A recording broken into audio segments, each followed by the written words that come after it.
Cyber క్రైమ్కు సంబంధించి విశాఖలో ఒక డిజిటల్ ల్యాబ్ను ఏర్పాటు చేసే యోచనలో ఉన్నట్లు డీజీపీ సాంబశివరావు తెలిపారు. Cyber security and ethical hacking అనే అంశంపై విశాఖ ఆంధ్ర విశ్వవిద్యాలయంలో జరిగిన కార్యశాలలో ఆయన పాల్గొన్నారు. సైబర్ నేరాలను ఎదుర్కొనేందుకు తీసుకుంటున్న చర్యలను వివరించారు.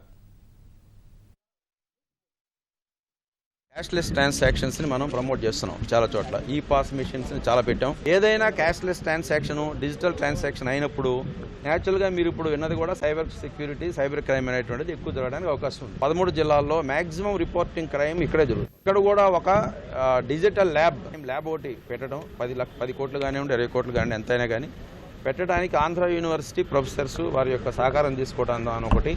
రెండోది 7-డే వర్క్షాప్లో పోలీసులు కూడా పార్టిసిపేట్ చేసి ఏ విధంగా మన నాలెడ్జ్ని పెంపొందించుకోవాలా, ఇచ్చినటువంటి క్రైమ్స్ని ఏ విధంగా డిటెక్ట్ చేయాలన్న విషయంలో ఒక అనుసంధానం అంటే ఒక పార్ట్నర్షిప్ కోసం వచ్చాం.